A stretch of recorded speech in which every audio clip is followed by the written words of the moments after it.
Good morning. We're back. There we go. What are you saying?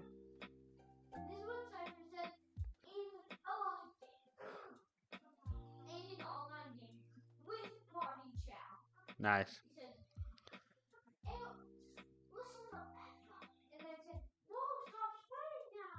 Very cool. Nice.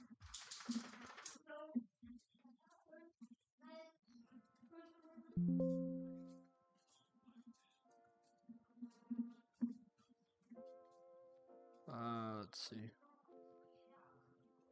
Why is that not working? There we go.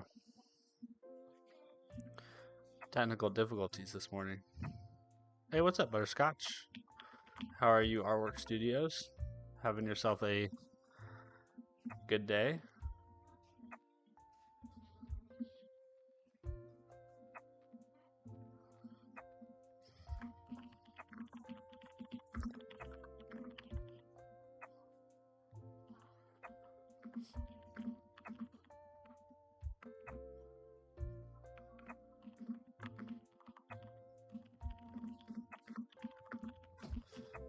I'm taking care of housekeeping. Yeah, it's great to have you here, man. You missed the last several, but not really your fault, just kind of a time zone opposite sides of the world problem.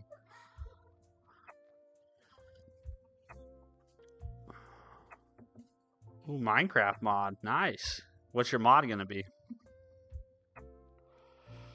Some of those Minecraft mods are pretty sick.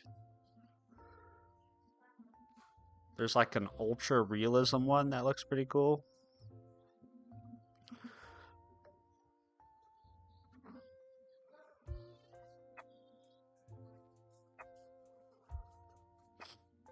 Hey Ducties, how are you?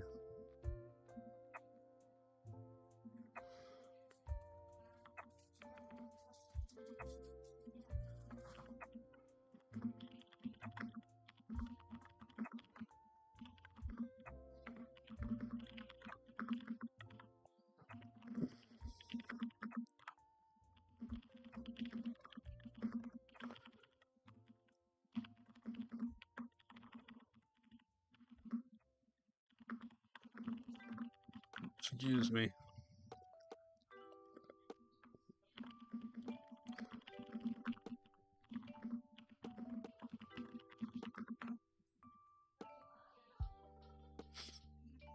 Alright, now we're gonna pin this comment real quick.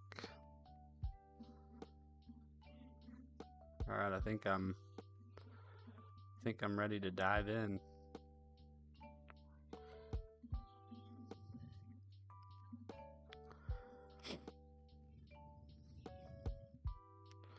I'll add more structures and stuff. Also, yes, I'm using T-Launcher because I'm broke. What is T-Launcher? I don't know anything about the Minecraft modding world. T-Launcher?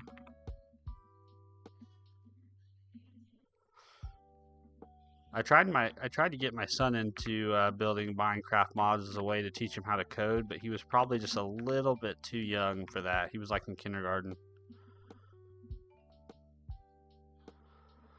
T-Launcher.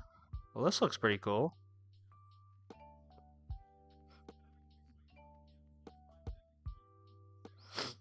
Oh, it's basically like a GUI for making the mods. That's very cool. Yeah, I mean, some people make a living building Minecraft mods, right? So, definitely a skill.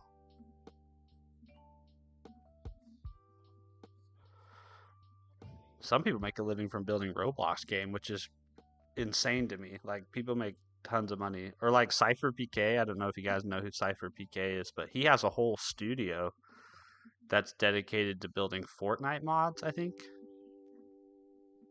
See if I can find it. Cypher PK Fortnite studio or something. I'm pretty sure this is it.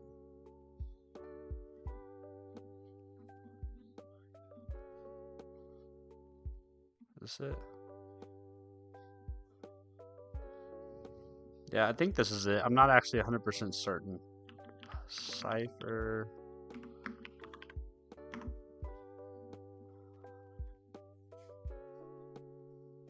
Maybe this was just somebody he collaborated with. In any event, oh no, it is CypherPK's new 30,000 square feet. In any event, I think it's pretty wild because like I grew up in a time and place when having a career making video games or playing video games was very much frowned on, which is pretty crazy. The book guy. Nice profile picture, first of all. I have no idea what you're trying to say.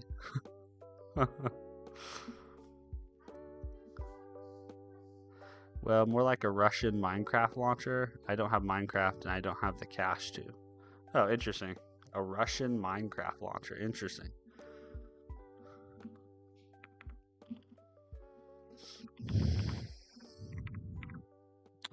Okay, what are we gonna get into today?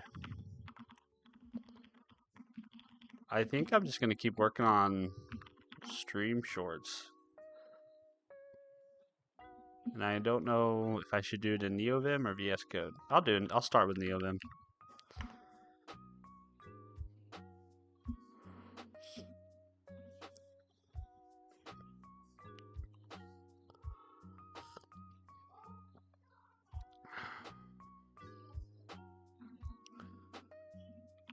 Alright, so just to refresh ourselves, this is the thing that I've been building on stream the last couple times I've streamed.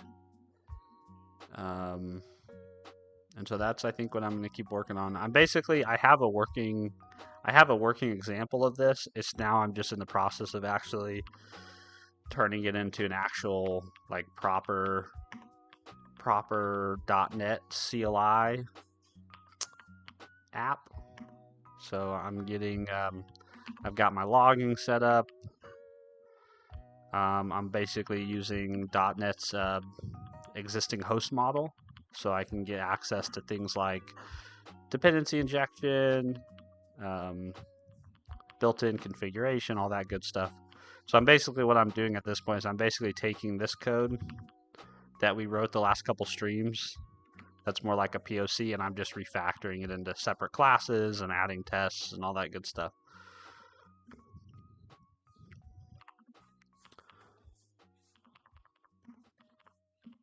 I think where I left off was,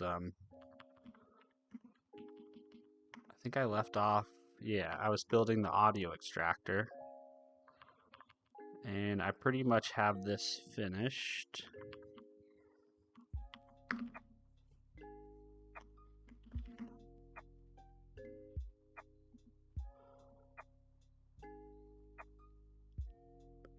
Butterscotch clip. Butterscotch, I'm pretty sure there's a Nightbot plugin to create clips from stream. Oh, that's pretty cool. Yeah, trying to simultaneously stream, write code, talk to chat, and remember to create clips. Yeah, it's not gonna work for me. So the clipping is gonna have to be done after the fact, which is where this tool comes in.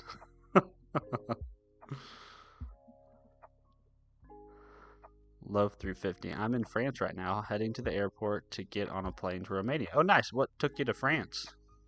I've never been to France. Would love to go someday. You know, see the Louvre, Eiffel Tower, all that stuff. Shadow, are you using Vim? Yes, I'm using NeoVim. Kanmeki, wow, are you actually coding in PowerShell? So I'm using NeoVim, and NeoVim is obviously a terminal-based editor, and my terminal of choice is PowerShell. So I guess you could say I'm coding in PowerShell. Yeah, but really I'm coding in NeoVim.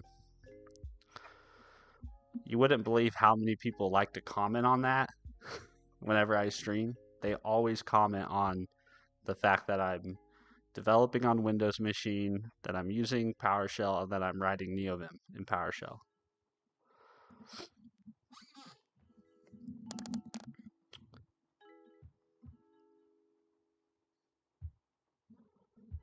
Loaf 350, another plane. I went to Normandy, spending the rest of my roaming on this. Oh, so like you were like had a layover?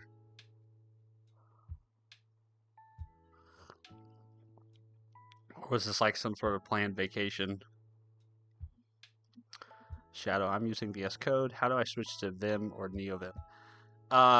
So I use VS Code still, and I've been a long VS Code user. Like the last 5 years, right? I've been using VS Code. Uh, I think if it was me and you wanted to explore NeoVim, what I would do is I would go check out this playlist on YouTube called, let me see if I can pull it up real quick. It's called NeoVim for Noobs. Let's see if I can find it. Type craft. Yeah, here we go. This one. You can find it on his website, but he also has it on his YouTube channel. This is Wix. Oh god, that was loud. Yeah, but I would YouTube NeoVim for Noobs. This is a great introductory course to NeoVim if you're interested in using NeoVim. If you want to just use Vim motions in NeoVim, then for that, or if you want to use Vim motions in VS Code, then my recommendation would be to use this plugin. I think this is the plugin, Vim for Visual Studio. Yeah, this is what I use in Visual Studio. So if you just want to be able to have kind of a keyboard first workflow in VS Code, you can just install this extension and then get started. The NeoVim for Noobs, though, is great to like teach you how to set up NeoVim and how things are configured and all that good stuff.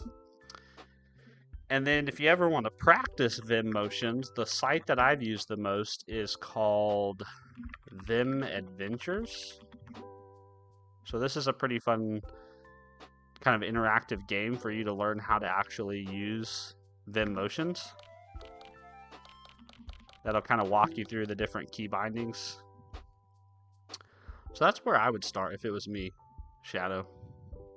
You definitely don't have to, right? You definitely don't have to use NeoVim or Vim. But if you're curious, that's where I'd send you.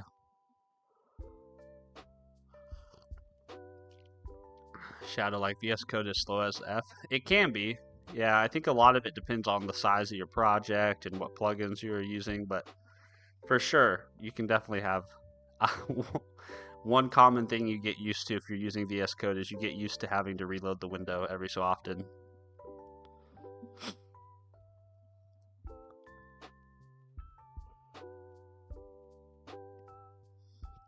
Shadow, thanks, man. Of course, yeah. Vino, is it hard to learn coding the first time? It's as hard as learning any other skill, right? If you wanted to learn how to weld or wanted to learn how to, I don't know, anything that's kind of like a skill, shoot a basketball, throw a baseball, hit a baseball, learn how to do a form tackle, right? Any skill that you want to pick up, coding is about as hard as that. And it also depends, I think, a lot on like what type of development you're going to be doing, right? So someone who's building physics engines, right, is a whole different type of coding than someone building a static website. So definitely there are, like, if you want to call them belts or varying levels of degrees of difficulty and skill and aptitude. But if you want to learn how to code, I think it's definitely something anyone can do. You don't have to be a math genius or a wizard.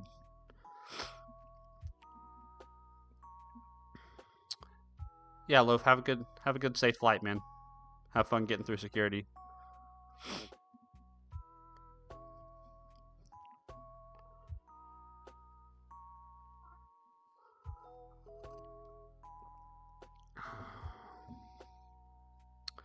HP, is this NeoVim? It is NeoVim, actually. Vino, I like learning 3D. Does it count? I'm not sure what you mean. You mean you like doing like code that's you like writing code that's related to 3D stuff, or you like learning in 3D? I'm not sure what you mean. Hello, Rio. Good to see you. Miros, is it C#? This is C#. Yeah, you can always, in my opinion, you can always tell C# code because usually it looks a lot like Java, but the brackets are on separate lines. The opening brackets are on separate lines. Rio, new sub from Indo. Well, I appreciate that, Rio. Hope you're having a good day, man. Thanks for stopping in. Anonymous 101, Stephen, what do you think about AWS certificates? So here's just my general opinion on certifications in general, because I used to work in the fitness industry, and there's a million and one certifications in that industry as well, just like there is in IT. I think certifications are something you should pursue and pay for two reasons. One, for your own edification and development, right? Like you don't really care so much about the certification, but you want the knowledge, and the best way to get the knowledge is to take the certification. That's probably up for debate, but like I think that's a valid reason.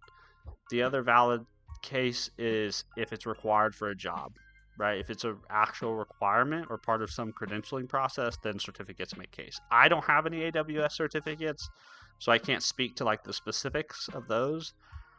But I think for certifications in general, right? You should get the certifications because you want the knowledge, or the certification is required to get the job that you want to get. However, I do think you should avoid becoming a certification like uh, certification collector. I would avoid that. Like if you just think you're gonna, because you have 10 certifications, it's automatically going to grant you entry into any job you want. That's probably not the case, but yeah, that would be my word of advice. Suhas. Hello, Suhas. Yes, you are late. No, you're not late at all. We've only been live for 15-ish minutes or so. Mahesh, do you know digital marketing? Not really. Not beyond what I used to do for, like I mentioned, I used to be in the fitness space, and so I did have a brick and mortar business, and I had an online business for a little bit, doing, well, not for a little bit, for several years, many years, coaching people. And so I guess I know a little bit about like using social channels to help promote your brand and promote your business, but I don't do it like professionally, right? I wouldn't claim to be a digital marketer. Daniel Ekpinyong. Hello, Daniel. How are you? Shadowwell, I am a JS developer, and after entering the industry, I have I have know that JS is kind of trash. So I was thinking of switching from JS to Golang. So you have any good resources to learn Go? So I started to try to learn Go, and I still am actively trying to learn Go. And the two things that people pointed me to learn Go that I've used is what is it? Go by example? No, Tour of Go. Tour of Go. This was one thing somebody in the chat pointed me to, and then the other thing was Go with Tess or something like this. Yes, this one. Learn Go with Tess. These were the two resources. I'll put these in the chat. So let's see. I think this will get you there. But obviously I should preface all that with the fact that like I don't know Go yet, but these seemed like decent resources. So that's Tour of Go, and then Learn Go with Tess. This was the other one. Although I'm not totally convinced of the fact that JS is trash. I think JavaScript definitely has its rough edges, but I think it's a useful language.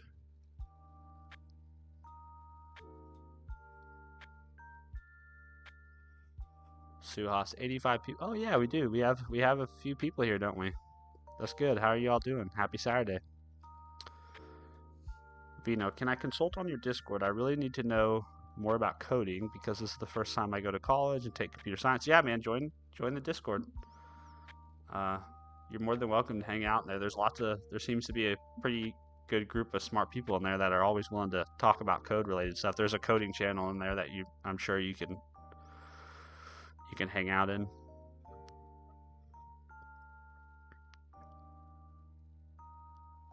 Suhaski. Oh yeah, for sure. I can put that in. One sec. Let me put that in Discord here. I'll put it in the coding channel. Here are a couple of resources. Chat recommended to learn Go. Let's see, Tour of Go.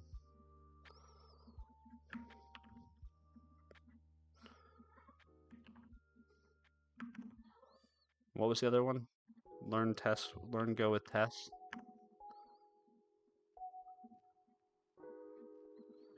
There we go. Okay, that's in the Discord channel there. Your wish has been granted, Suhas. Will AI ML be the only jobs left after 5 years? I think AI and jobs related to AI and ML are definitely going to be on the rise. I don't think they're going to be the only thing left, though. Garfield, is this Go coding or Shell? This is C# in NeoVim is what is on the screen currently. I haven't actually written any code yet. Shadow again, thanks for the resource. Of course, man. Yeah, the NeoVim for Noobs course was what convinced me to try NeoVim in January. I was laying in bed one night in January and just scrolling YouTube, and I had seen the Primeagen like use NeoVim a lot over the last year or two, and I was like, man, every time I watch him edit in that looks like a lot of fun. But I wasn't quite sure how I could recreate my workflow from VS Code in NeoVim. And I watched all those videos in like a night and was like, okay, I can do this.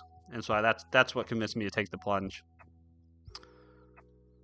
Smiler, I'm trying to learn C++ to further my career and progress with my company. Any tips on how to learn the language? I don't know C++, so I can't give you much advice there. Miras, are you working a full-time streaming? I am not a full-time streamer. I am a 32-year-old dad of 2 in Kansas who just does this for fun. If you want to see my professional CV, you can. I'll put my LinkedIn. You're welcome to go to my LinkedIn and creep on my work history if you'd like. You're also welcome to connect with me on LinkedIn if you want. Send a connection. Vino, can you put again the Discord link? Yes, the Discord link. If you just type !Discord, it should show up in chat.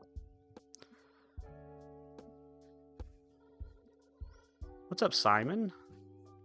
Artwork shoes. Am I crazy, or does it say 114 guys on stream? It does. Yeah, we're having a good Saturday morning. Sorry, I fell behind on chat here a little bit.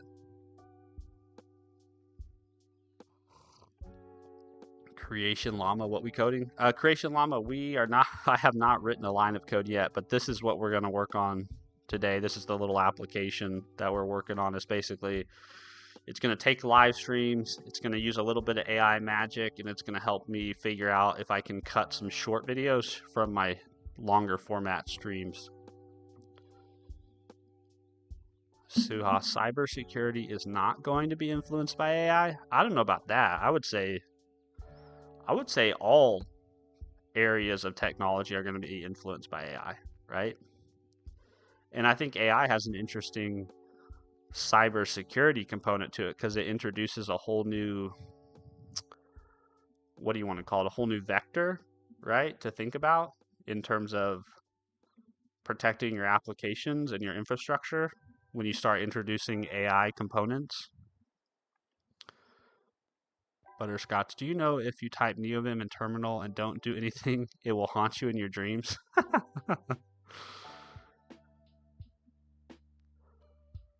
Silas, I love it too. Our country files are probably similar. Or Lua.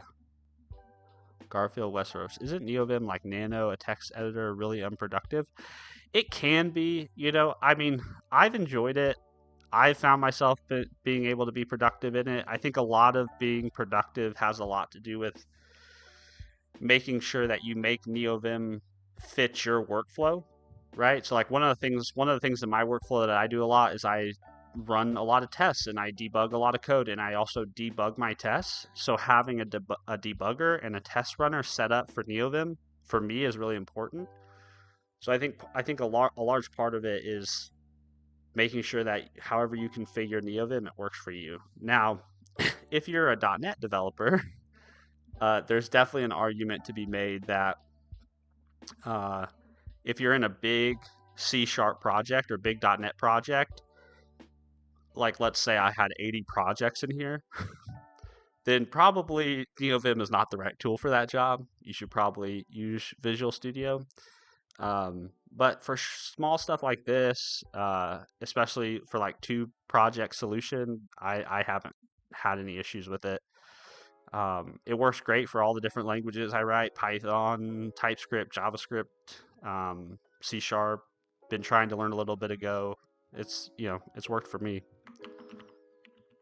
I'm not a big participant in the like the editor wars or the tool wars. I think you should use the language, the tooling that you enjoy. I mean, obviously the caveat there is like, if your job says you have to use Cursor now, you you're going to have to go and learn Cursor and become a Vibe coder. But I think for the most part, you should use the things that you enjoy using.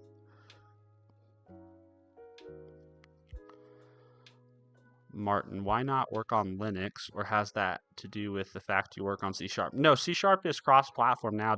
.NET, the runtime for C Sharp is cross-platform now. You can develop .NET applications on Windows, Linux, Mac.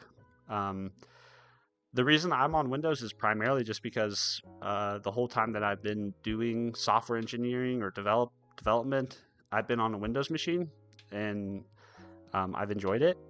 And then I also do a lot of productivity and content related things. And so it's nice being able to do that all on one machine. So that's why I've kind of stuck with Windows. And then if I ever do want to work in a Linux environment, I do have WSL set up on this machine. So I can always access Ubuntu, or really whatever Linux distro you want. You can set up with WSL. And then the other thing I also have is I have several VPSs, a couple VPSs at this point that I can always access to. So if I ever do want to jump in to a Linux environment, I can do that on a remote server too. So I kind of have the best of both worlds in my opinion. So I don't really feel compelled to need to use Linux as like a daily driver. But maybe one day.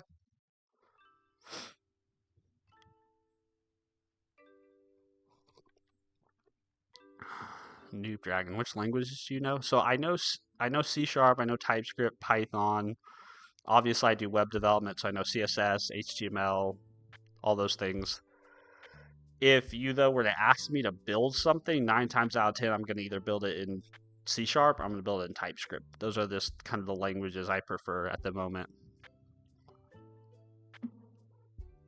HP, are you talking about the course from Typecraft Dev about NeoVim? Yes, I'm talking about NeoVim for Noobs from Typecraft. That course is awesome. Anonymous 101. For one, AI would help a lot while writing scripts for cybersecurity. Oh, for sure. Yeah, AI is wonderful for helping with those one-off things, right? Give me a PowerShell script to do XYZ. 100%. Anonymous 101. Steven, are you familiar with DevOps? I am. Yeah, we have a DevOps team where I work. Artwork Studios. Can we get a count on how many times Steven said debug?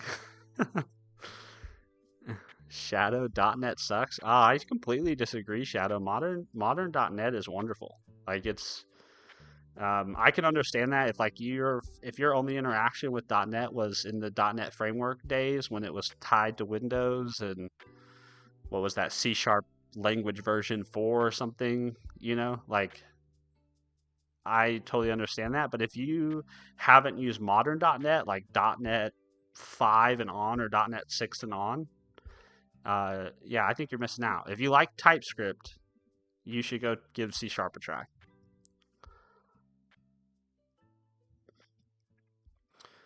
UT, is it possible to switch to ML job for Java dev with 8 years of experience given the current job market situation? Well, it's tough for me to give a good answer because I'm not a Java dev, nor do I work in machine learning.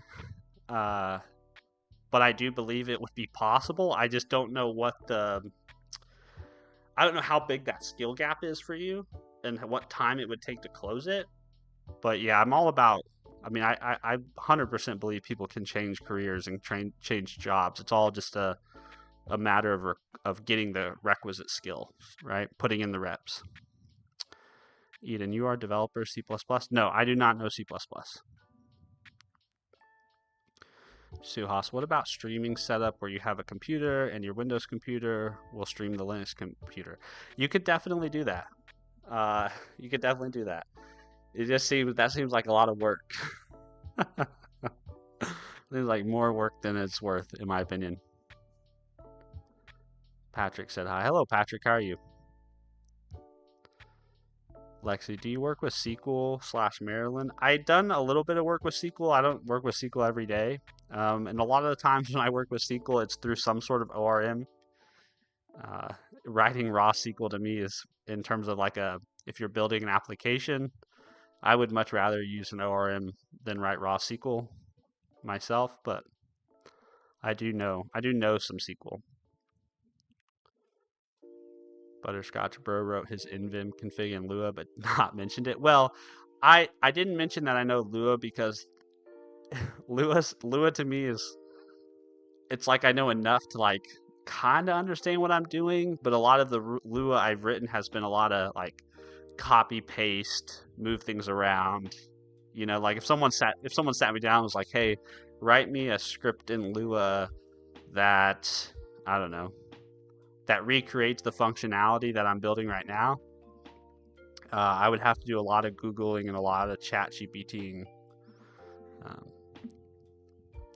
So you can know a language, but to varying levels of competence, right? Make GTA 6? Oh man, no, I did not have the competence for that. I use ZSH. I never felt the need to do my ZSH customization. I think it's overhyped. Am I crazy for thinking that? No, I don't think you're crazy for thinking that. I think you should have your setup and use the tools that are useful to you, right? So that was one of the things that held me back on NeoVim for the longest time, is because I was kind of concerned that I would spend all my time configuring NeoVim instead of actually being productive with an editor. So you should unless somebody's paying you, you should use the tools that you want to use and do the type of development you want to do. I am not going to hack SpaceX, nor do I have the skills to do that.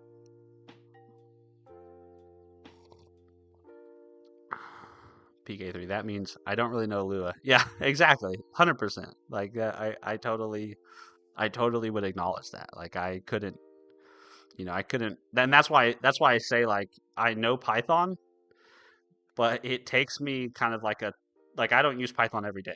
It's of all the languages I would say I know, it's way down on the list, right? So it takes me a little bit of time to get up to speed and comfortable again if I'm diving into a Python project. I think programming languages sometimes are a lot of you use it or you lose it, right? I mean, maybe it comes back to you like riding a bike, right? If you haven't done it in a long time, it comes back to you, but it's hard to hold on to all the information in your head.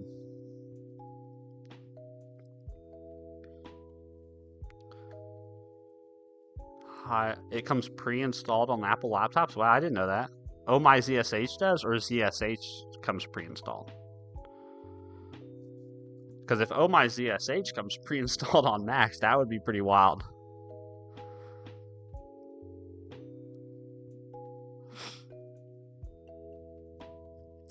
Shadow, which ORM is best? I have used TypeORM and Prisma, and with Prisma it's a lot easier. I also encountered Drizzle, and so people say Drizzle is best. I haven't used Drizzle, so excuse me. In the C# world, the ORM I'm most familiar with and have used the most, of course, is probably Entity Framework. And then aside from that, I've also used the MongoDB driver quite a bit in C#, which is essentially an ORM for MongoDB. And then in the TypeScript world, I've used Prisma. I also recently used, what was the ORM I recently used? It was called Sequelize. I used Sequelize recently. That's a TypeScript ORM. Prisma's good. I've never used Drizzle. What's some other ORMs I've used in the C sharp world? Uh, there's an ORM. Let's see, C sharp ORM. I think it's called Dapper. Yeah, I've used Dapper before. I think the key is to just find one you like and get familiar with it, right, and understand it well. For me, C Sharp and C Framework is kind of the default go-to if I'm using some sort of SQL store. If I'm not using a SQL store, if I'm using like MongoDB or something like that, then I'll typically use whatever that database's driver is. And then in TypeScript, I've also used Mongoose, which is the ORM JavaScript ORM for MongoDB. But yeah, I'm not, like I said, I'm not a very super opinionated person. Like when it comes to like your tools, like I think I have the tools I like, but I would never say you should use those. Like you must use those, or like you're wrong. You know. J3T, is this JavaScript? No, this is a C Sharp. And currently, I'm not writing anything. I'm just scrolling up and down and talking to chat. P3K Prisma all the way. It's Patrick, by the way. Hey, what's up, Patrick? How are you? Yeah, Prisma's great. Yeah, Prisma's awesome. Stephen Cole, ever work on Mobus or BACnet systems? Seems like a bastardized version of C. I've not ever worked on either of those systems, and I don't know C.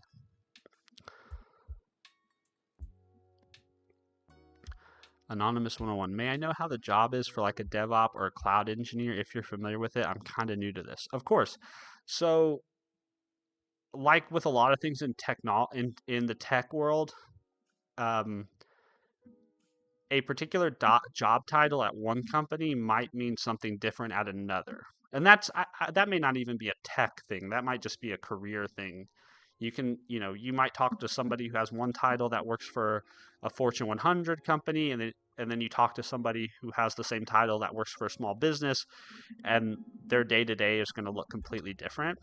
The idea, though, from a DevOps perspective, is the DevOps people are supposed to be people who have really solid IT knowledge, right? They understand infrastructure and networking, but then they're also able to have really strong in-depth knowledge of whatever the application is that is being deployed or maintained, and can sort of bridge the gap between those two worlds and help communicate across those two groups. And then they're also helpful in terms of putting in place any automation or observability or anything that's necessary to support the application and understand the application as it runs on the infrastructure, right? So they're supposed to be that middle ground that sometimes isn't well covered when you're talking about building software and then deploying software. There's actually a couple great books on it if you want to go and read it. There's a book. What's it called? Is it called The Phoenix Project? I think that's the book. Phoenix Project. Yeah, this is a really good book about it. It's told in sort of a narrative format, right? Like a story format, but it illustrates a lot of the concepts of DevOps. It's also it's kind of the Phoenix Project is very similar to a much older book that was written around this idea of continuous improvement called The Goal, which is another good book. So if you read the Phoenix Project and you really like that, you should go read The Goal. It's a little bit older. The Goal is set in more of a manufacturing environment setting, while the Phoenix Project is more oriented towards the IT space and specifically how DevOps fits into the kind of IT or tech world. But both are good. Highly recommend them.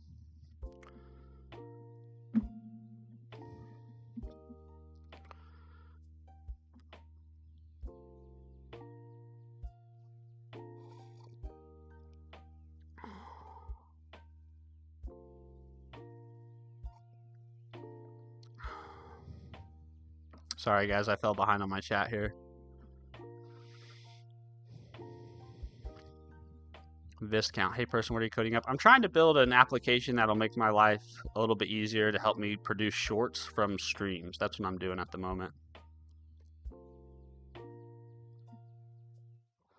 Viscount. I've been making the switch to C# when I'm not working. Want to work on my passion rather than just continuing to work on stuff I don't care about in object script cache. Yeah, man, you should, in your free time, you should apply yourself the way you want to. Spend your time the way you want to spend it.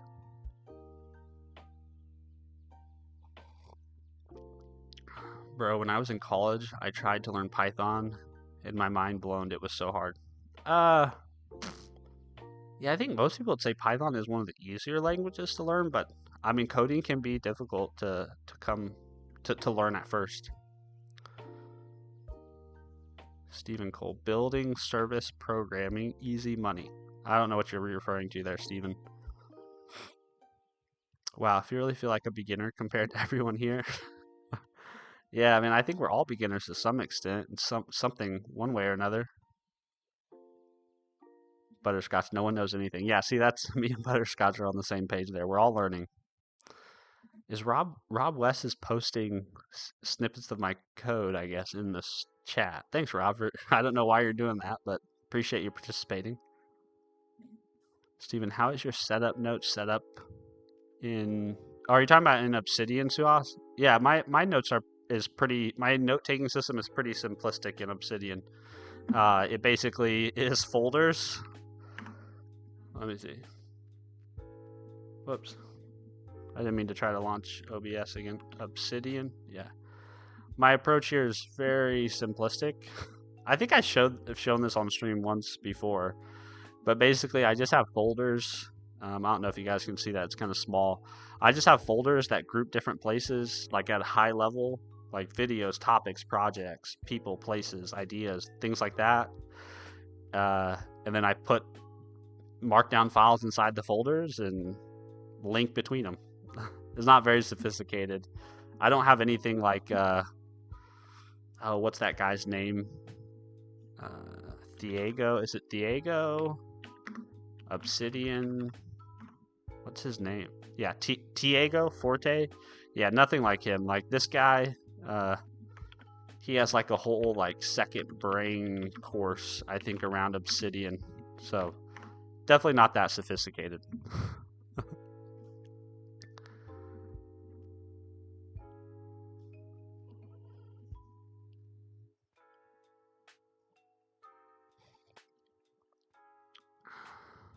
Patrick, you go back to raw SQL. Yeah, I don't write raw SQL. But I can see maybe if performance is that important to you, maybe you need to.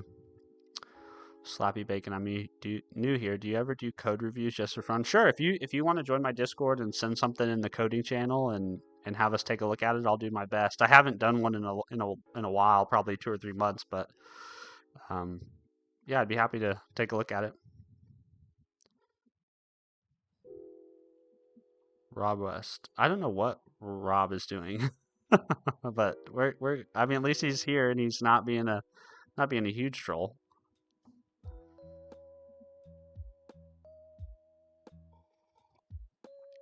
So also, can you put all your recommendations on your website or Discord? I think you already did this. Yeah, I probably should do something like that, like tools I use or things I use. That would be nice to have a page like that.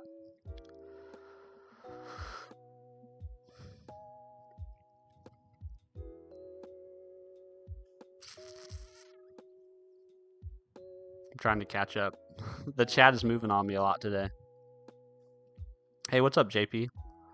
Shadow. Hey, Steven. So my problem is that I got blank when I build something new. Like as backend developer, it's hard to structure and backend from scratch. So any solution for it? Well, you just have to. I mean, it's hard to. What do I say this? So I'll kind of liken this to like when I was in the fitness world, and we would talk about writing programs for people. One of the best ways early on when you're trying to figure out what's the structure of a good program look like, because there's more that goes into the structure of a good training program beyond just the science. I mean, the science is important, but you also have to factor in the client you're working with and the constraints that that client has, you know. And so one of the helpful things early on is to read other people's programs, right? And so the similar thing goes for coding. So if you're not sure how to structure a back end for a particular project you want to build, see if you can find an existing project out there and go look at that person's code and go read their code, right? And see how they've put things together. And I even still do that today, right? Like there's nothing wrong with getting inspiration from others and looking at how others do things.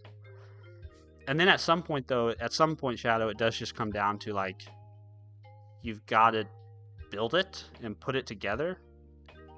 And through that process, you sort of learn like, oh, wait, putting it this way causes these problems, right? Or you start to learn the trade-offs of doing things one way or the other. So that would be my advice is, one, try to find people who are doing something similar to what you want to do and look at their code and look at their solutions for inspiration and also for education. And then two, just take the plunge, right? Get it working, then try to make it work well, right? Don't get so caught up with doing things exactly perfect or exactly right that it causes you to freeze up, right, and not continue moving forward with your project. JP, what are you building today? So I haven't built anything today. I've been live for 45 minutes and I haven't wrote a single line of code. But what my intention was to work on this little console application to help me make streams. Help me make short videos from my streams. Voldy, I'm sorry your car window got stuck. That sucks. Revenant, what kind of project is that and why PowerShell? So this is C#. It's a .NET project.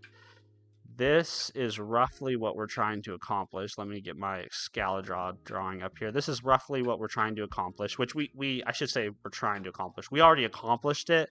At this point, what I'm doing is I'm refactoring it into like a proper CLI application.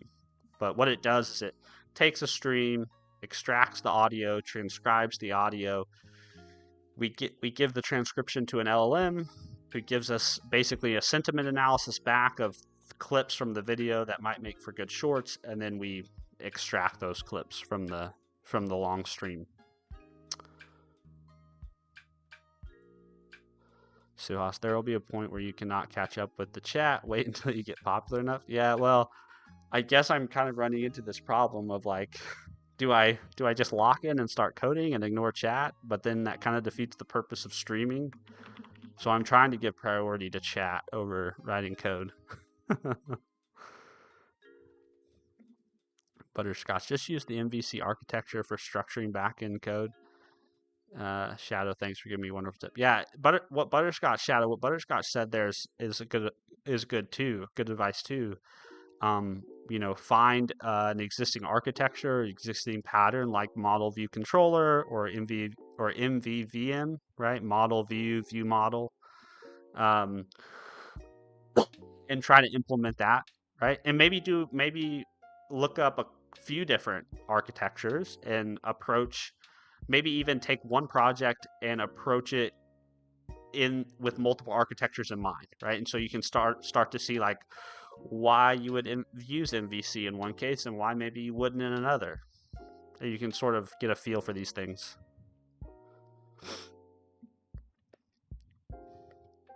Mike S, that is cool. I'm guessing you're referring to the project, Mike S.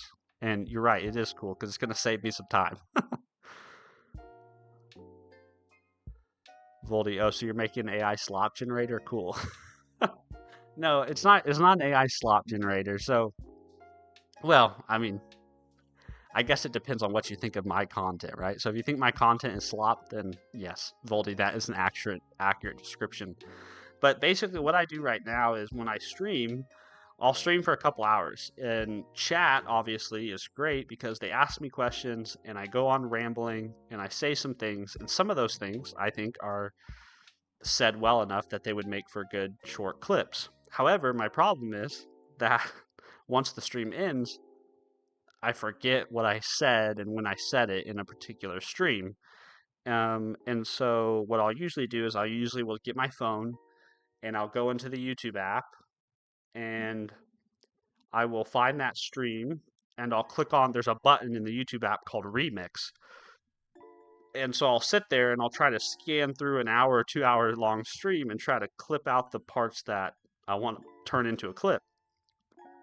Well, you can imagine that's kind of time consuming.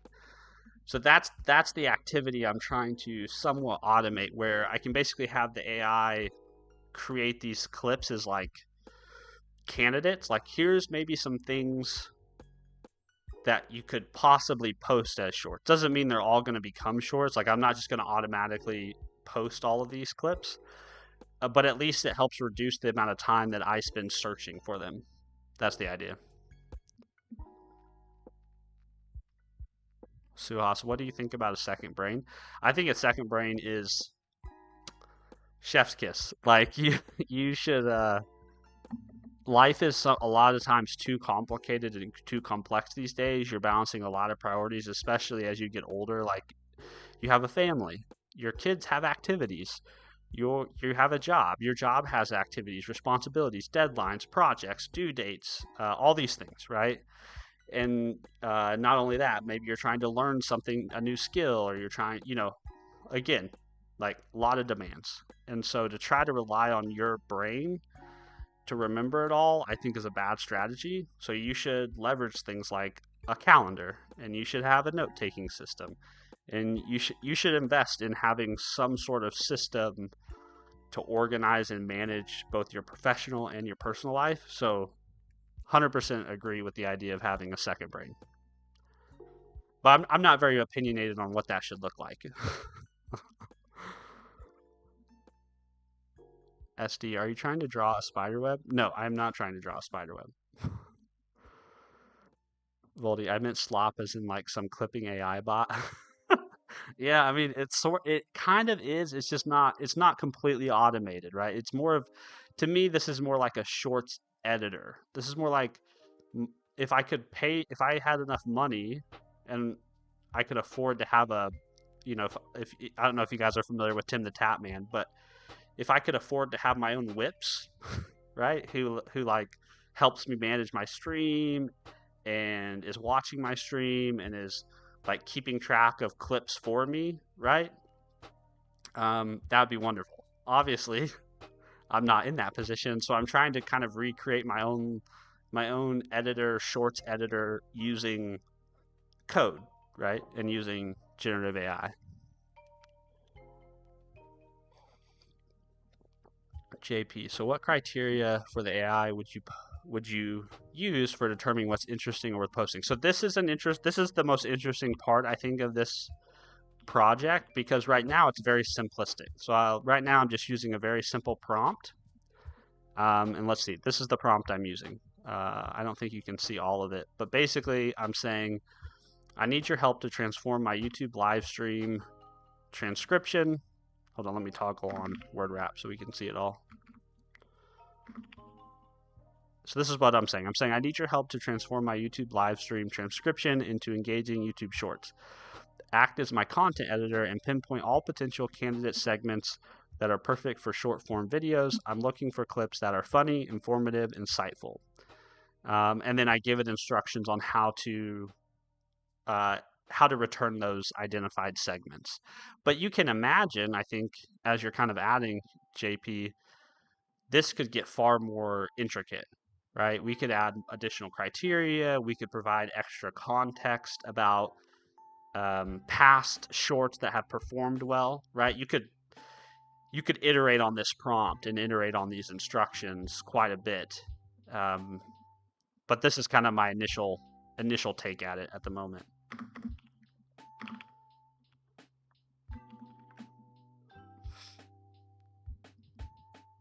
Oops.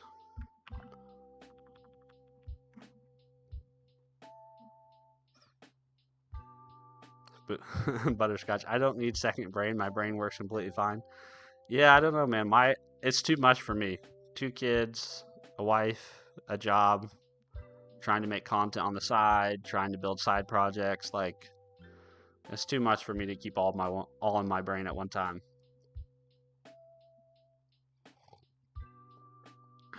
Quantum. I don't know Python, but I prefer it over Java. That seems like less of a commentary on Java and more, or that seems less of a commentary on Python and more of a comment on Java.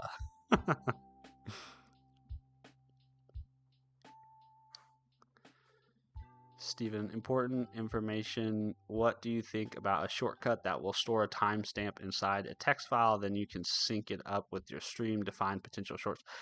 I mean, that's a great idea. I mean, there is a shortcut in OBS already that I have where I can hit what is it? I think it's Control S or Control C. There is a shortcut for OBS already that will take a clip of the last like minute, and that's configurable. The problem is the problem is I won't remember to do it. That's the thing. Is like I'll be so focused on talking to you guys or appearing to write code that I'll forget, right? And then that 1 minute buffer is lost. So for now, this is kind of the only real reasonably useful solution for me. Maybe that changes over time.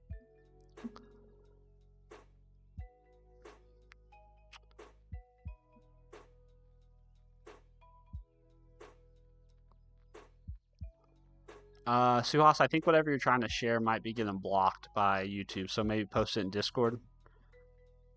Guadam, how does auto caption generator work? So I'm using a library, and again, like a lot of what I'm building here, I said this originally when I started working this on stream, a lot of what I'm building here is not really me inventing new technologies. I'm basically playing with Legos. So I'm using a few different pieces of technology and kind of putting them together in the way that best benefits me. And those tools I kind of tried to call out here. But I'm using FFmpeg to do the audio extraction from the MP4. I'm using FFmpeg to extract the clips from the larger MP4 file. However, for transcription, I'm using Whisper. And if you're not familiar with Whisper, Whisper is a speech recognition machine learning model that OpenAI created, but they've made it open source. So you can use Whisper on the command line. There's a global Python package you can install. But most languages have some sort of binding to interact with Whisper, and so that's what I'm using in .NET. There's a package in .NET called, what is it called? It's called whisper.net.all runtimes. That's the package, and that allows you to use the Whisper model in your C# code very easily. So I can actually show you where I'm using it down here or up here. Yeah, right here. So this is the place where I'm using it. So you can see you can go and download the model, and then obviously load the model, and then create an instance of a Whisper processor in this case, and then use the Whisper processor to process the audio file. And it works really well. And I'm actually using a very tiny version of the model. So there's actually different versions of the Whisper model. There's like a tiny English version one. There's a base English version one. There's a V3 turbo model. So you can kind of play around with the different versions of it to see which one works best for you. The trade-off obviously is the larger models take longer to run their inferences, but they're more accurate, right? So smaller model, faster the inferences run, less resources necessary, but they have potential for a larger number of errors, and then vice versa. So you can sort of experiment and see which one is best for your use case. I've found that I can get away with just using the tiny version myself.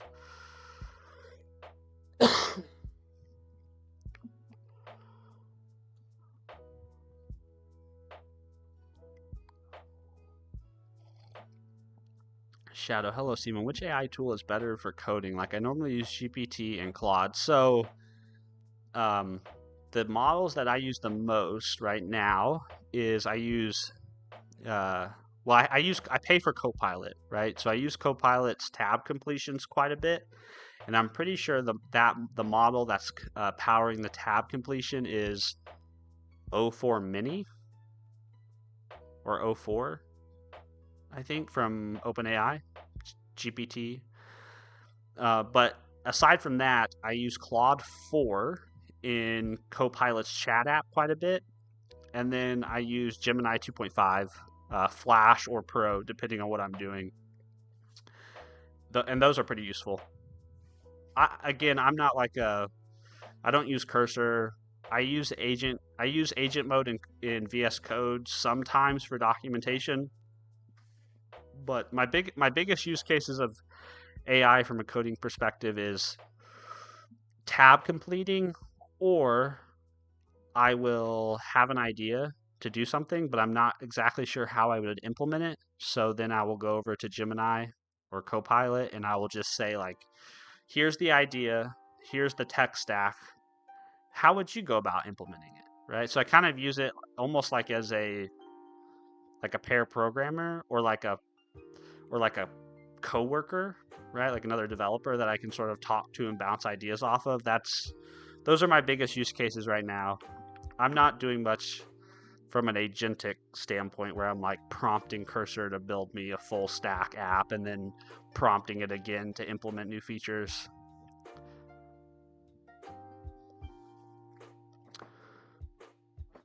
JP, this is a solution that works if it works. I know that's a trivial statement, but it all hinges on whether the LLM gives you what you want. For me, that isn't obvious. Yes, so that will be the thing that I will have to explore, right? So initial prototyping, I've been happy with the results. I've had a script that will do this, and I've used it on 5 streams so far. So if you look at the last 15 or so short videos on my YouTube channel, they all were suggestions from the LLM that I then reviewed and just trimmed up. So I've been happy with the results. There's probably room for improvement. There's probably like some evaluation that I could put around the prompt, right? To basically make sure that, like, given, like, if I gave it this stream, I would expect it to get I would expect at least these 5 clips to come back as suggestions. So I could probably put some evaluation around this. So there's definitely room for improvement.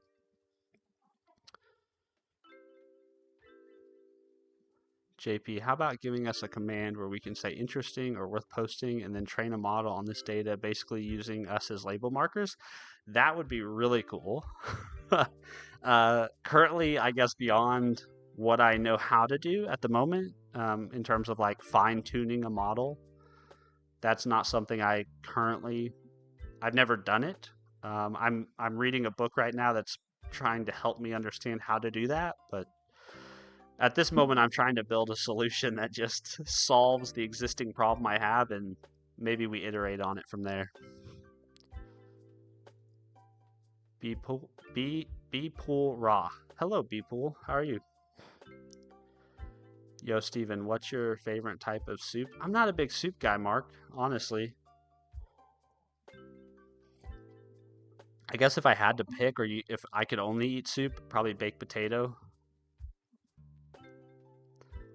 Artworks, do your kids like code? Yes. I think they like it in the sense that I like it, you know?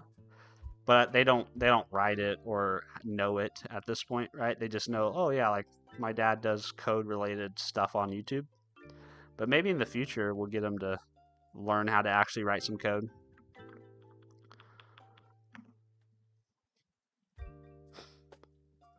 Kyle Thomas, ask AI to guide you through. Yeah, I'm not really sure about that one, Kyle. I don't know if I want to be guided by AI. Artwork, should we do it as a project together? It'd be very interesting to see. Are you talking about what JP recommended?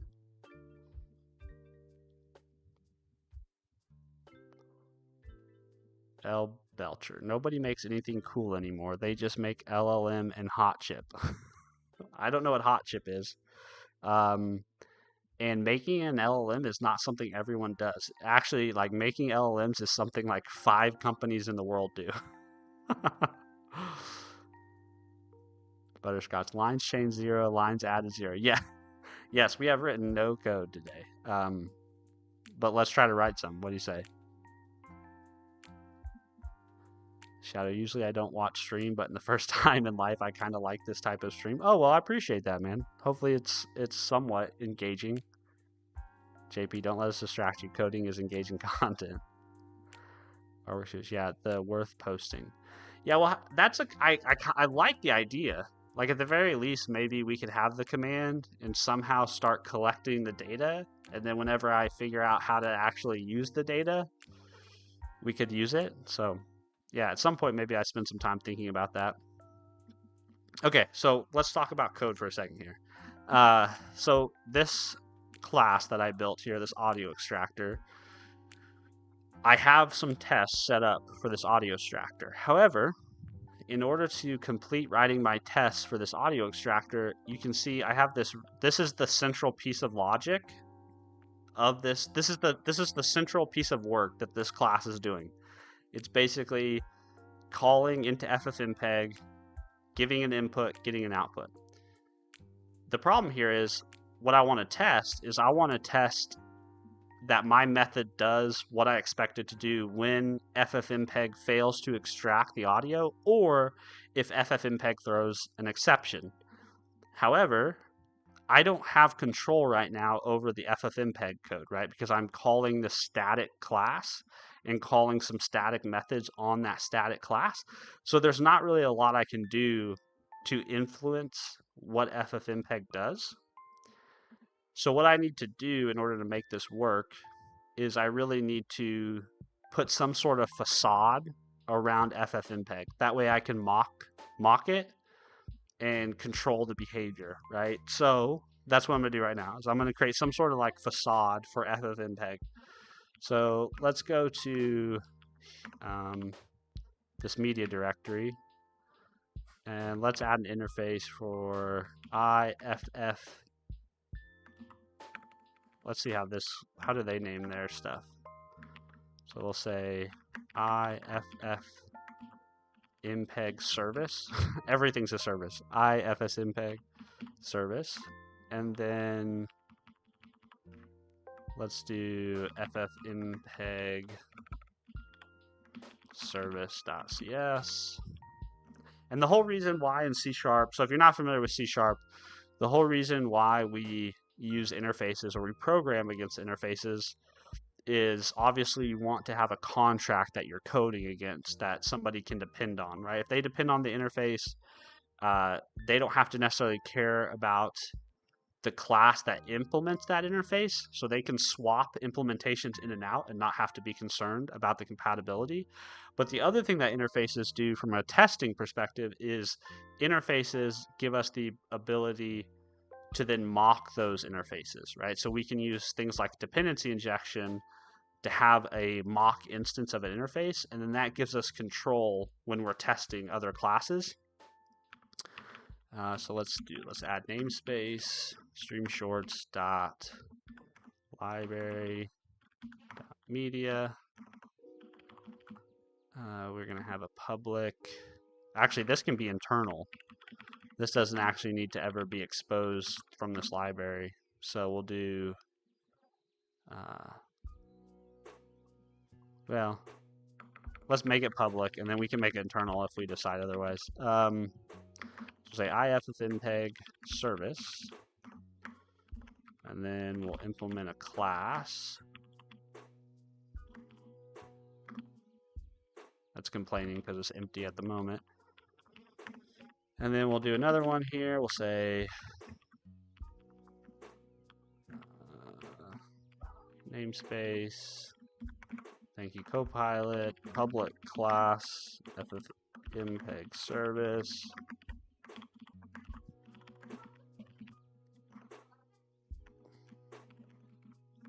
Also, my folks are supposed to be getting here any minute now. So I might have to. My parents are coming to visit, so I might have to bail in a little bit. But let me look at. Let's see. They said they were leaving at 9 a.m. and it's about a 2.5 hour drive here. Yeah, I probably have another 45, 40-ish minutes.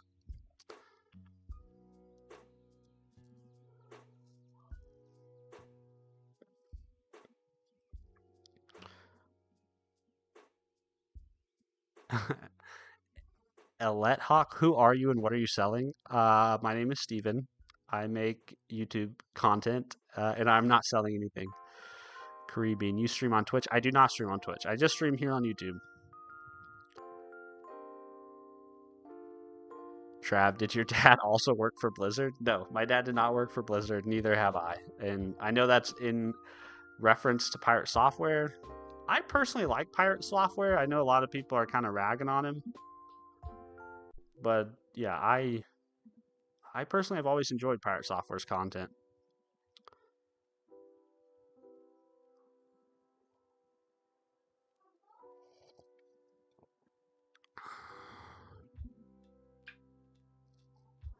Suhas, bro, I just want to know so badly right now if a random stranger on the internet took my advice or this idea is yours and me having the idea is a coincidence. You mean for the stream shorts thing?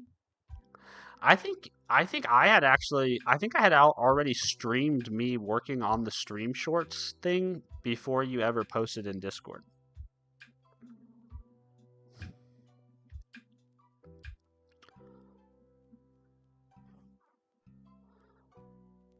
DIP is so good. What's DIP, Butterscotch?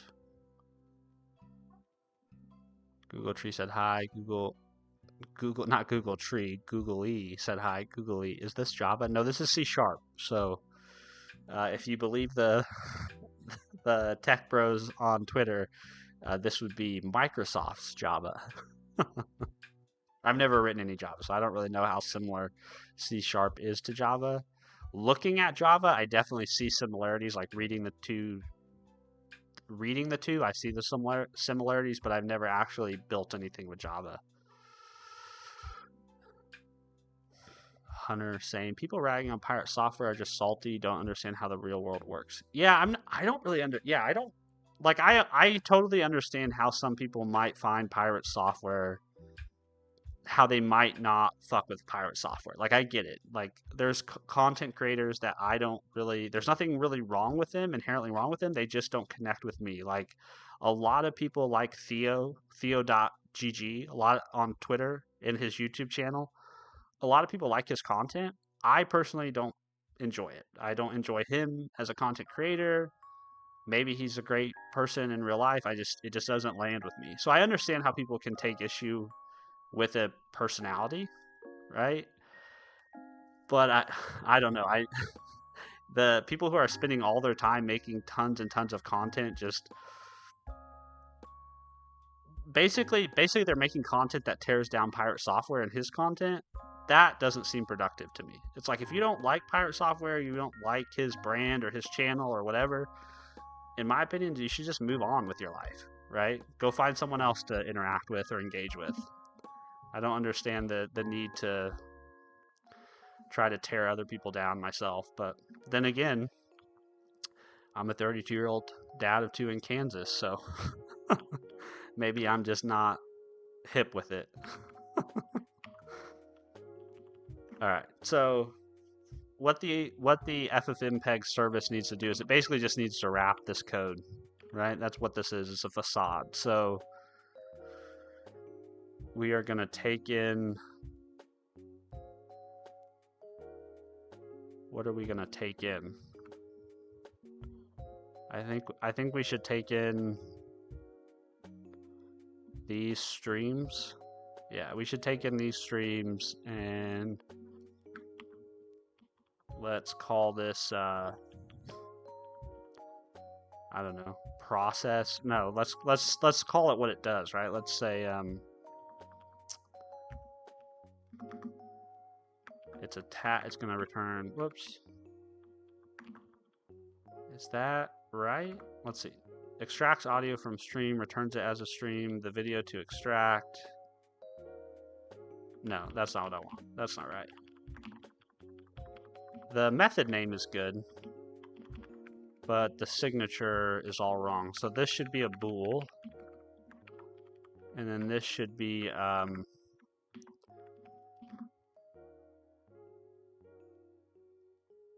extract. Let's call this the video, and then let's call this the stream, the audio. And now we'll go implement that over here.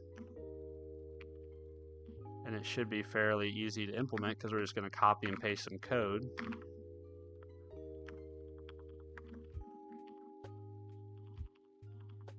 So basically we're just going to take this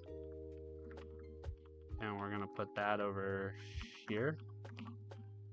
That, and then instead of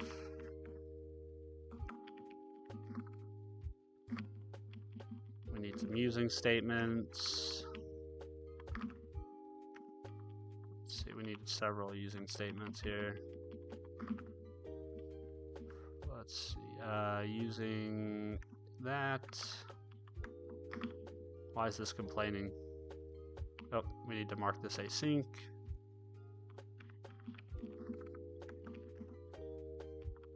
And then we need to say, this is video, and this is audio. Well, I guess actually we don't need to await this. We can actually just return this and then await that in the caller, right?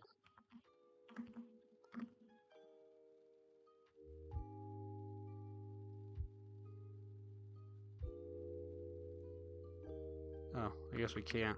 Alright. Oh, I think it's because I'm calling. Okay.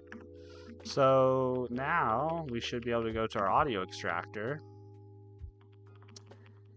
And I guess we have a couple options, right? So we have a couple options for this. We can just use this facade class for testing purposes, or we can make it public and require somebody actually use that service. Which I guess is fine, right? So what we can do is we can basically say the audio extractor now depends upon an instance of an IFFmpeg service, like that.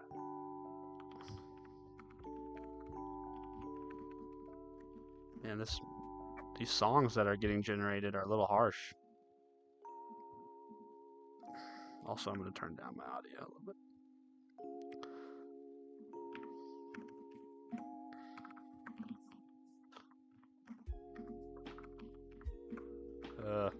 Copilot's kind of bothering me at the moment. We're going to disable it.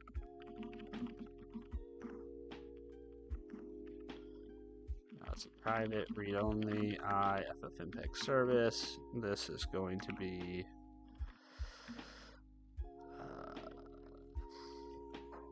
what do we want to call this? FFmpeg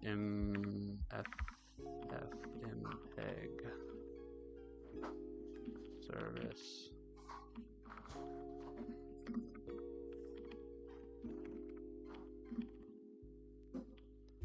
I'm going to rename this.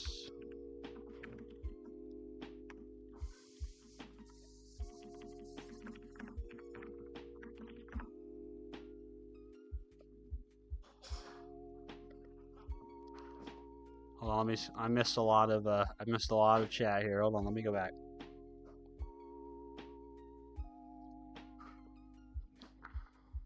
Butterscotch dependency injection. Oh, that's what you meant. Yeah, DI is awesome. And .NET is like kind of largely, modern .NET is largely built around using DI. The framework, the runtime.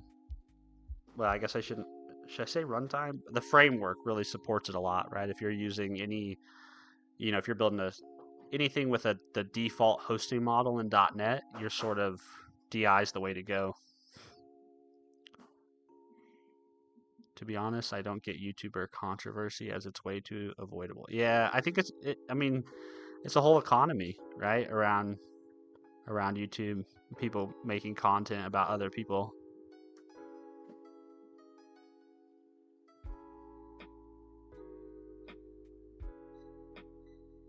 To be honest, the day Steven snaps, we are doomed. So I'll say, hey, Steven's viewer drops when he starts writing any code. Well, yeah, but not everybody wants to just sit and watch other people write code, so. Sahil Mathur, air. Oof. What do you mean air? Cell, what are you doing? I am building a tool to help me create short videos from my long videos. The counting clicker stream finally reached. Is that 1 billion? Or 1 trillion? How many zeros is that? That's a lot of zeros. I don't even know what number that is. Yusuf, what's up? Hello, Yusuf. How are you doing?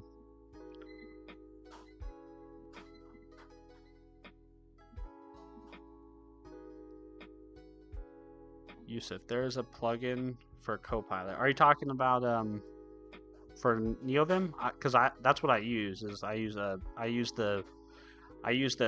GitHub Vim plugin in NeoVim for Copilot, and it works well. Stux, I'm on vacation right now, so won't be here for long. I'm in Iceland. Nice, Stux. Well, enjoy your vacation. Sounds very fun. Ryan, ooh, OOP. Yeah, I get it, man. Object-oriented programming isn't for everyone. Totally understand. We all have our likes and our dislikes. Yusuf, make it public. Yeah, it's public. Yeah, if you go to my GitHub, which you can get the link to my GitHub by typing GitHub in the chat. It's there. It's currently under construction, so it's not you can't use it yet, but it's definitely there. Yusuf, have you used Claude Code? I haven't used Claude Code, but I've used the Gemini CLI, which is pretty cool. So I pay for Gemini. I don't pay for Claude at the moment, so.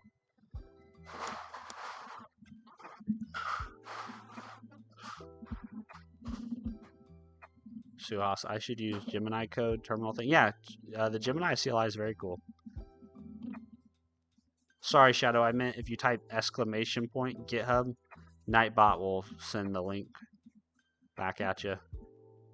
But it's very easy. It's very easy to remember because it's just a vanity URL. It's just github.stephenfreeborn.com, and that'll take you to my GitHub profile.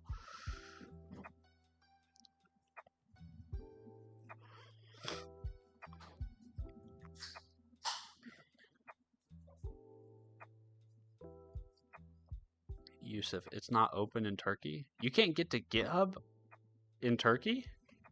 That's surprising. They locked down the access pretty. Oh, this is going to violate my naming, isn't it? Yeah. Dang. Okay. Well, then I'm going to change this to just lowercase then.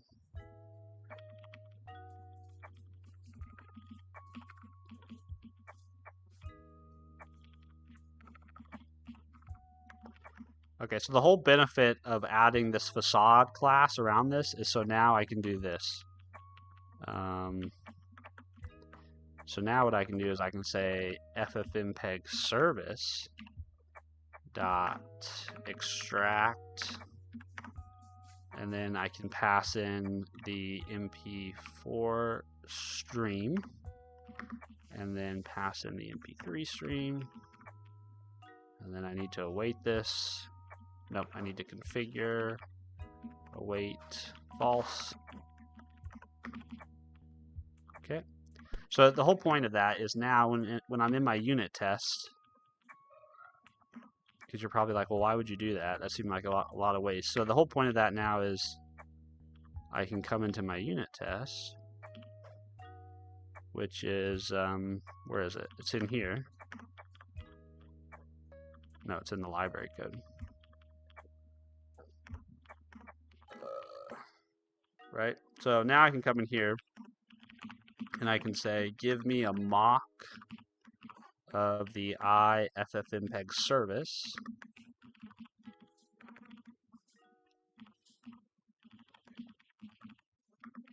Like this. Oh, gotta add a using. And then now I'll add a constructor. So we can new up a version of this. So we'll say public audio extractor tests. And then inside here, we will say system under test is equal to a new version with a mock FFmpeg service. So now I have the ability to basically control and test the logic within that audio extractor. I know not everybody likes to write tests, but I really like to write tests. Now I can mock the behavior of this FFmpeg service. So now I can say, okay, if the FFmpeg service fails to extract, do we actually throw a failed audio extraction exception? If FFmpeg throws an exception, like if my FFmpeg service throws an exception, now I can make sure it's caught, right? And I can make sure we always reset the position of the video that stream that was passed in. So now I have control, right? And then for the FFmpeg service, what I'm going to do with that is it's really a facade, right? Because like at some point you get to this point where you're like, okay, so now you're going to test the FFmpeg service, right? And no, I'm not going to test this service, right? So I'm going to actually exclude this from code coverage like that. Because again, this is basically a facade around the FFmpeg library. So there's no reason for me to explicitly test this class, because all it's doing is calling into the FFmpeg code.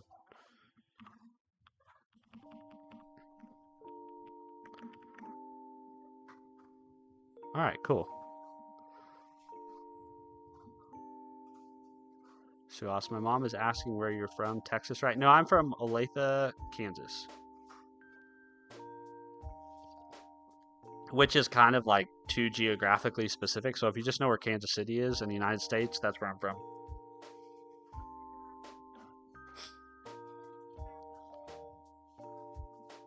Oh, Gemini is restricted in Turkey. I didn't know that. Try OpenCode. I've seen really cool things about OpenCode on X, or Twitter, but I haven't tried it yet.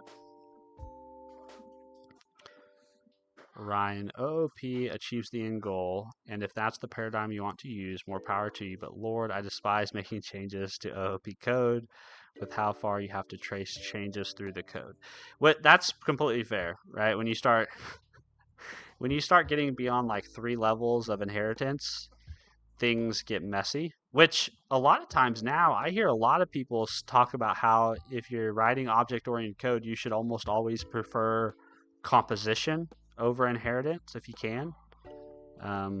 I think 3 levels of inheritance is a pretty good rule to live by, right? If you start getting to the point where you have like abstract base class that like let's say you have a concrete class that inherits from an abstract class that inherits from another abstract class that inherits from another abstract class, like that's 100%. The indirection there gets very confusing. Totally agree.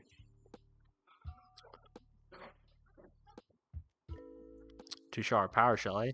Yeah, I like PowerShell. Yeah, no complaints here.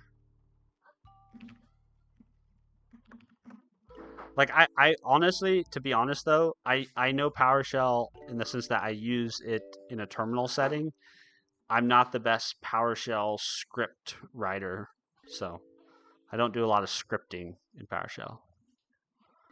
Ryan, exclamation point, does bro lift? Bro does lift. Bro loves to lift.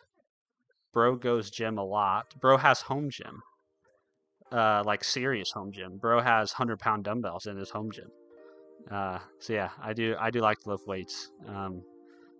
Which I'm hoping, Ryan, maybe you do too. This is why you said that. Douse thou even lift? Vinod. Hello, Vinod. How are you? Suhas. What are the 4 principles of object-oriented code? Oh man. I don't even know if I could tell you this. Well, I think probably encapsulation is one, right? Segregation is another. I honestly don't know. I'd have to Google it. Let's see. 4 principles of object-oriented programming. Oh, here we go. Encapsulation, inheritance, polymorphism, abstraction. Open book test, Suhas. Zed, overflow my brain? What do you mean? What is the difference between terminal and command line? Um, I would say in terms of like how people use those words, probably it's very much the same thing.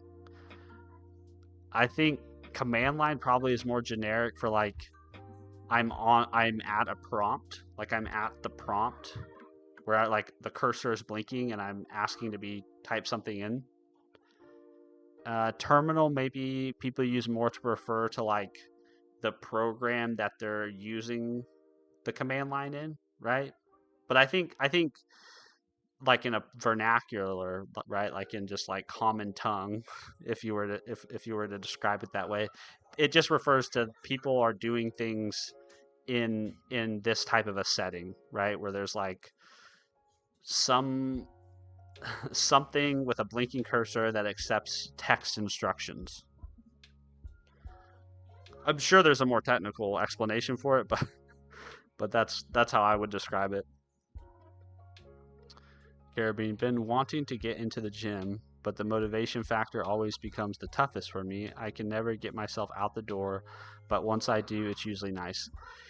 So when I was a personal trainer and was coaching people and owned a gym and all that, there's tons of strategies that you can take to try to help build that habit. There's tons of hacks. Like I know some people say like from setting their workout shoes out the night before. Um, I think from a logistics perspective, I always think of it in terms of like in behavioral psychology. There's this metaphor, I guess I should say, that people use a lot where they talk about there's the rider, there's an elephant, and there's the path. And what that's supposed to represent is like the rider is your like more your elevated self, right? The person who has aspirations and goals and wants to achieve things. The elephant is like your base instincts, right? Like your habitual habits that you just fall into, right? These subconscious patterns that we all have. And then the path is supposed to represent the environment. And a lot of the times, if you can shape the path, the elephant will sort of follow the path, right? And so the elephant is a lot of times too strong for the rider to control. And so instead of you as the rider trying to will yourself to do something, if you can shape the path, right? So sort of shape your environment to help you form the habits that you want to form, that's usually where you can get the biggest bang for your buck, right? So um, in terms of that would be things like if there are certain foods that you can't control yourself around, don't buy those foods and keep them in your house, right? If you eat whole sleeves of Oreos, don't buy Oreos and put them in your house, right? Things like that. So I feel like maybe a good thing for you, Caribbean, if you can't get out the door, is to try to couple getting to the gym with something else that forces you to leave the house, right? So maybe you're a person who needs to go to the gym after work and try to find a gym that's on the way home after work, right? That would be like an idea, a way to try to shape your path a little bit, right? And stop relying on willpower as much. Ryan, I do a lot more calisthenics these days. I was getting stiff and the muscle wasn't functional when I was lifting. Oh, interesting. I'm curious how you define functional, Ryan.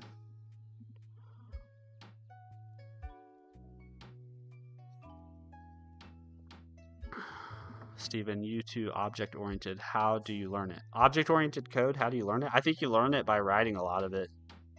I think it really drives home those principles. The whole idea of what does it mean to encapsulate behavior, right, with data, inheritance, right? Like you've got to tackle some problems and tackle them in an OOP way to try to really drive home those concepts, in my opinion.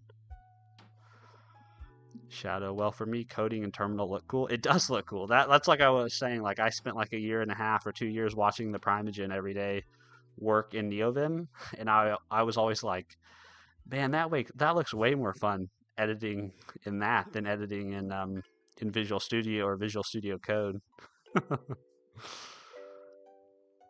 Zed, where do you live? You got a great jawline. Yeah, I don't know if I have good jawline. Probably if I was a little thinner or a little leaner, my jawline might be better. See you, Artwork Studios. Have a good day, man. Thanks for hanging out with us. Appreciate you. Ondu Apu. Hi, what's up, Ondu? Ondu who? Something like that. Zed, what if you put .git ignore file into .git ignore? What would happen? I have no idea, Zed. Carabine, I appreciate the advice, man. We'll def try to change up the path / environment. Yeah, yeah. It's all, and then here would be my next step, Carabine. Here would be so there's a school, like I said, I used to be deep in this world. And so there is a thing in psychology called the self-determination theory. It's very interesting. It's been popularized and researched a lot by two psychologists, Edward Deci. What are their names? Oh, also my folks are here, so I'm gonna jump off and go hang out with them and say hi to them. So sorry for the abrupt ending, but yeah, what are you gonna do? All right, guys, I'll talk to you later. Bye. Bye. See you guys. Thanks for hanging out with me. Appreciate you. See you, Suhas. See you, Shadow. See you, Carabine. Bye, Artwork Studios. Hope you guys have a good rest of your Saturday. And if it's Sunday for you, have a good rest of your Sunday. All right, guys. Bye.